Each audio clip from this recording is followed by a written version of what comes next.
ẹ̀kálẹ́ Justice Obonleja Wúdẹ̀ ló ń kí yín yan kan bí ọgbẹ́ aláṣejù babajẹ́nrọ́lá tí fi ẹsẹ̀ méjèèjì ta ajá nípa láti iléeṣẹ́ ojúkòkòrò Evangelical Ministry orí òkè Kòmátà ni ìròyìn kúmọkùmọ ti ń wáyé wá nǹkan kùn sójú láti gbọ́ ìròyìn kúmọkùmọ náà ṣàrà lójú ọ̀tá tó ń wò mí tẹ̀gbintẹ̀gbin.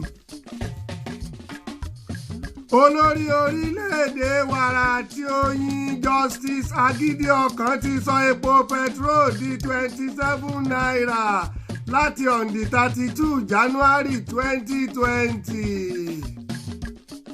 Ṣùgbọ́n Antalaniyan ló sọ bẹ́ẹ̀ níbi tí wọ́n ti ń mú jẹ̀dí ní iwájú ilé Naira Marley ní ọjọ́ àìsùn ọdún ńlá. Ọmọyẹlé Sowore ti gbà láti ṣe ààrẹ orílẹ̀-èdè ìlú wàrà tí Oyin. Ṣùgbọ́n ìyá Àwẹ̀ró sọ di dandan pé àyàfi bí kọ́múrèdì bá gbà láti lo Rónkẹ́ Oṣòdì Òkè as first lady. Ló bá tán. Donald Trump fi ọkọ̀ ni mo sì ń pupa tọrọ fún ọmọ Aláàjì Yẹ̀kínní Ajílẹ́yẹ. Dádì Kàfílà l'Amẹ́ríkà sọ wípé fíìmù tọrọ nìkú tí àwọn wò ní ìlú Ògìjò ló jẹ́ kí àwọn mọ̀ wípé Àlàájà Òyìnbó yìí kì í jẹ fùfú. Ṣé wọ́n bì nínú fíìmù yẹn ni àbí wọ́n ń gbára yílẹ̀? Kò lè máa bá yín rájú. Ìròyìn kúmọkùmọ náà ni ẹ sì ń gbọ́.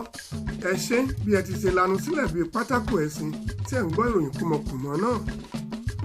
Òmùsà ṣègùn ewé ajẹ́. Genesis Global yóò pín àkàrà àti èkuru fún àwọn ọmọ ilé ìwé gíga tí wọ́n bá gbà láti ṣe ọdún egúngún pẹ̀lú ọba ìlú Ṣàgámù. Ṣùgbọ́n o Comrade Esabod ewé àti egbò Nigeria Limited ló sọ fún èmi gangan ní ojú àlá o. Ọ̀rọ̀ tèmi gan fẹ́ àmójútó. Ẹ gbọ́ ṣé òtítọ́ ni Màmá Rainbow ń yan Kọ́lá Olóòtú lálẹ́ ní ìlú Ìbàdàn. Mr. Latin sọ wípé Alhaji Wasiu Ayinde Masa ló sọ fún Sista Péjú Ògúnmọ́lá ní iwájú ilé Bímbọ́sùn ní ìyànà Ìyẹ́sí. Ṣòfò náà kọ́ nìyẹn Olódùmarè ìyanu àṣẹlẹ̀ sá.